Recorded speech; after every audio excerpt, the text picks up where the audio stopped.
This is Maginoni, and I thought I'd try something a little bit different today, and we're going to do the good, the bad, and the disappointing. Alright, let's start off with the good. Superior Spider-Man number 8. Now, we all know by now Doc Ock is in charge of Spider-Man, and we basically already have an idea of how he's going to handle crime. And what's surprising is how the police basically they turn a blind eye. Even when they're trying to figure out what happened with Massacre and verify that Spider-Man did shoot an unarmed person who wasn't a threat at point-blank range, all the police basically said, I didn't notice anything. So that I thought was really interesting. And I think the backstory with Charlie and Mary Jane finally figuring out something's wrong is actually going to be really a good ride for that. Now, basically what's going on is the Green Goblin is gathering troops. And every time Spider-Man comes in and he stirs up the pot, like for an example here, he broke up a turf war.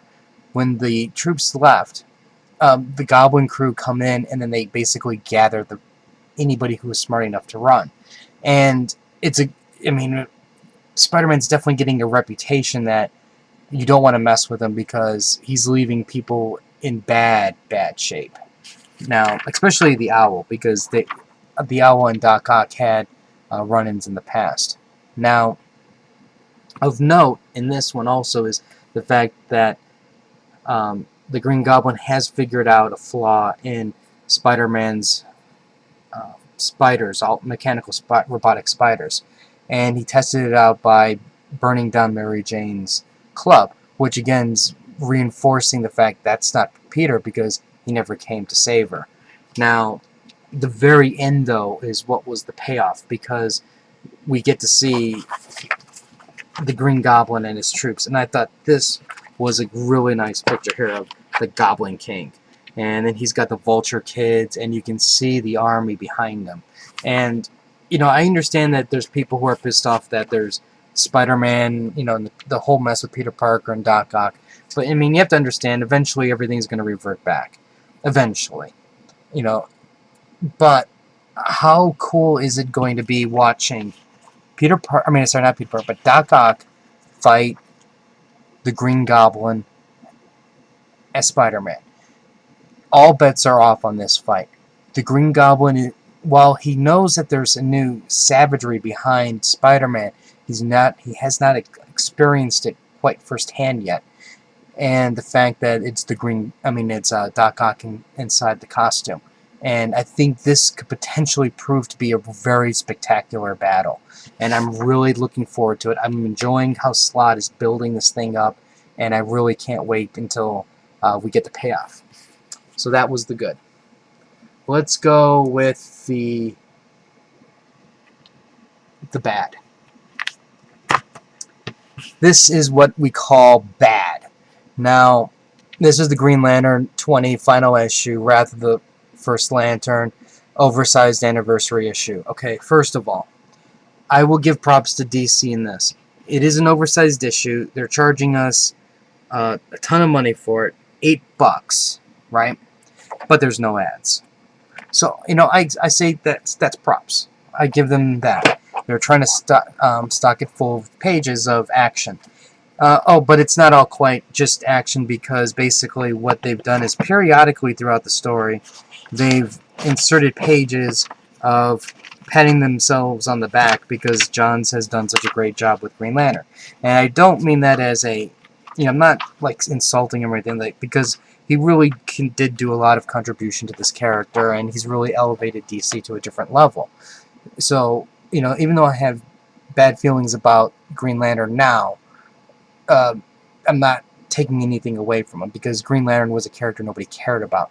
So every once in a while we get to see, hey, Jeff, you did a really great job. Green Lantern was the best, man. And that's all we see. Every so many pages, there's different creators saying that. Okay, now that being said, when you have a big finale episode, what do you want to see?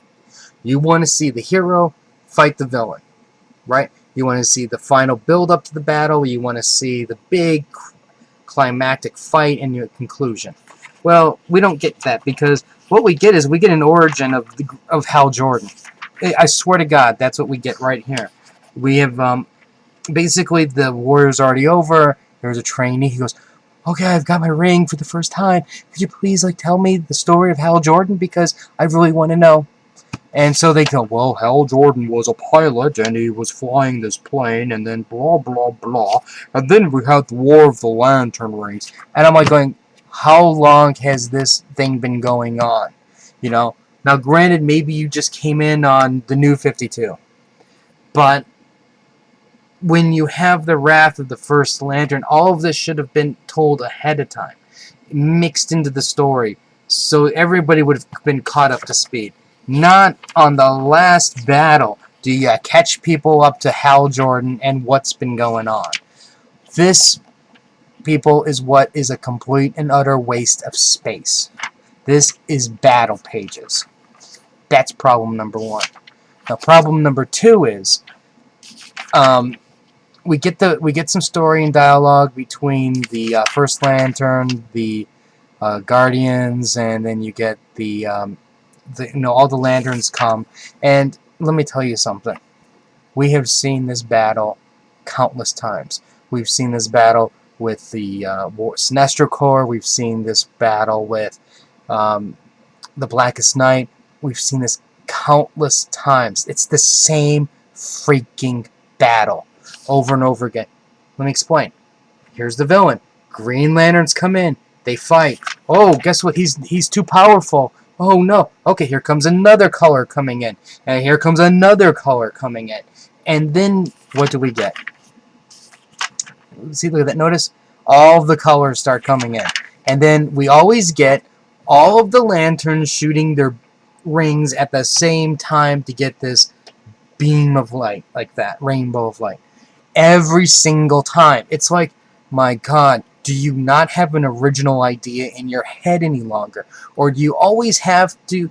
Okay, well, maybe it's not Jeff Johns' fault.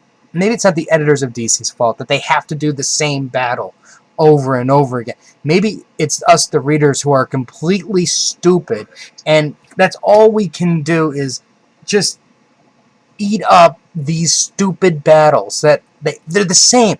I swear to God, go back and you will see this same thing happen over and over and over again anytime there's a climactic fight. Okay, now, what do you have to have? You have to have Sinestro fight Hal Jordan at some point in time, because they got issues.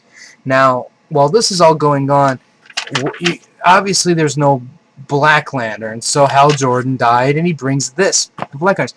How many times have we seen this page? We have seen this same page over and over and over again. We've seen it with Black Lanterns, we've seen it with the Red Lanterns, we've seen it with Yellow Lanterns, over and over again. And I'm getting like, alright, is this a nice piece of artwork? Yes.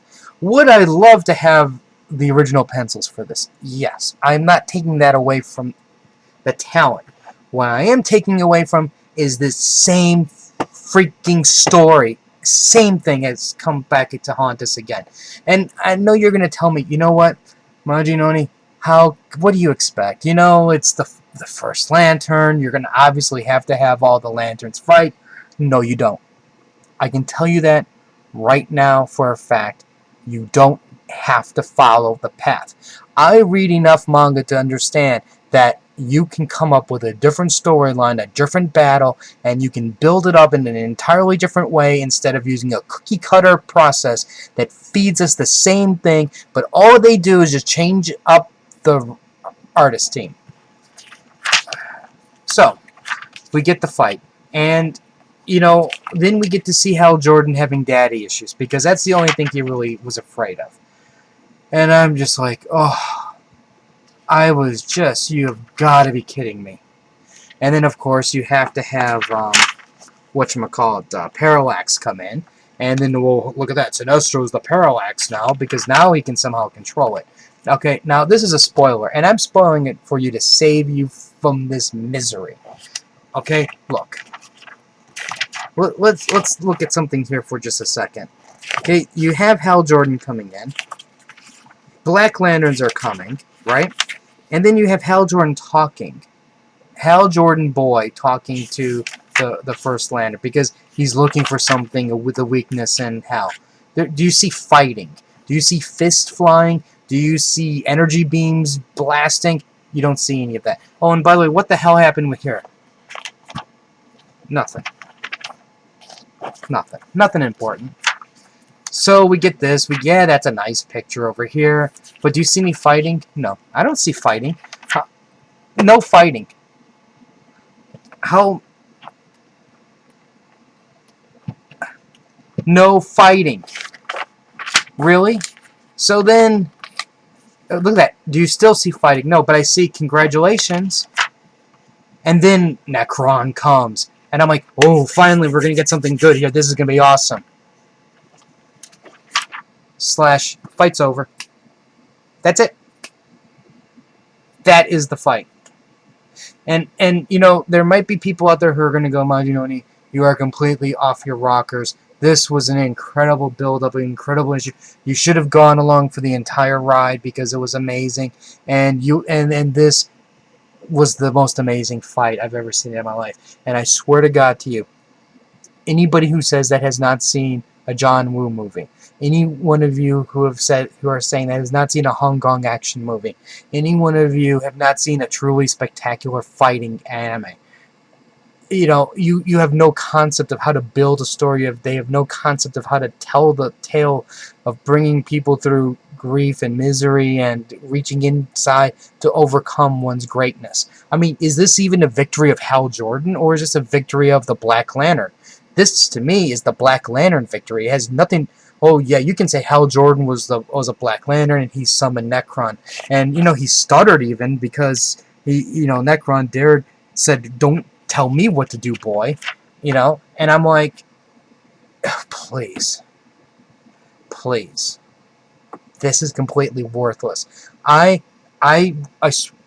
I had bought every single issue of this entire battle, and I see this crap, I swear to you, I would dump it in the garbage, put lighter fluid on it, and set it on fire, and because that's what it is to me.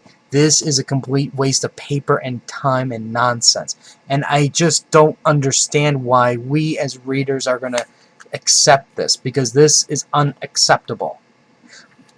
How do you justify a final battle with one swing of like that and it's done?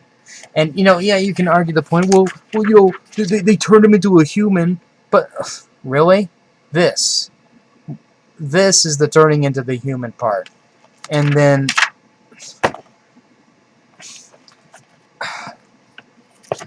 okay, and then it gets to a redeeming part where they have to do okay. And then, oh, by the way, Hal just gives up being the Black Lantern and he's the Green Lantern again. Just like that. Because he overcome great fear. Boom. Green Lantern. And you're telling me that as a long-time comic fan that you can defend this nonsense crap? He overcame nothing. Because even the panels here where he's dealing with the fact that his a young boy and then his dad, was in the crash and he doesn't know is his dad alive or not. This isn't overcoming that fear of his father, what happened to him. It's not. You can't resolve that kind of an issue with this many panels, with that many word balloons. It's impossible. This is what you call, we've wasted too many pages congratulating ourselves, so we don't have enough time to deal with important issues. And this is what we get. This bullshit. So, of course, now we got to get the big battle between everybody, because that would make sense, since nobody likes each other. And then, the main villain's dead. And we get the battle of Sinestro and Green Lantern, which is a battle we're waiting for a long time. And it's over. It's over. This is over. That is the end of their fight. What type of bullshit is this? This is complete and utter bullshit and nonsense. You know, I don't understand. Did they want to get Johns off this book so quickly that they cut some corners along the way?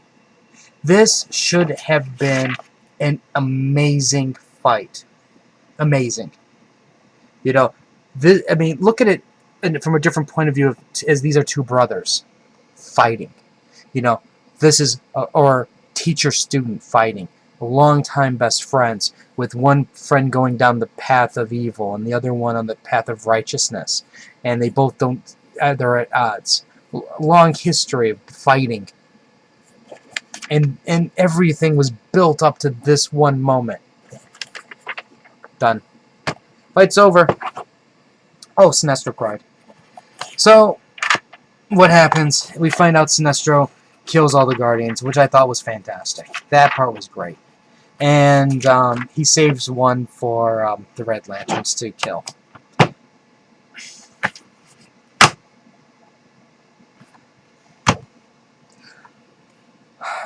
I read this. Then I grabbed the other two books, the epilogue books that came out. You know, and the only thing I could think of when I looked at these two books was, why bother? Why do I even bother now? I mean, granted, I kind of looked through this one briefly because I wanted to see what happened to the other lantern, and then I was done with it. And then this one, I couldn't even read. This to me was just utter nonsensical crap. And then at the very end, what happens? They basically did away with their ending because there's two Guardians who are still alive.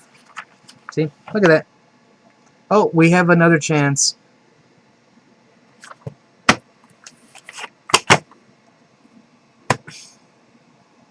This is bullshit. Okay, now this is the disappointment. Now, this is the disappointment because I really was expecting a big fight between Despero and the JLA, and the fight's over. This issue, it's over. That's it. And I mean, the art went from like really good, kind of good stuff, to like really crappy, really quick, and I mean, when you just look at Superman, I'm like, really? This is kind of like. Now, there were some important things that were going on because we learned who the spy is in the Justice League. And there's a nice interaction between Batman and Superman at the end. But this was an utter disappointment. Utter disappointment. Anyways, because I got telling you, I really expected this to be a kick-ass fight. And it just kind of went nowhere. Just like, yeah,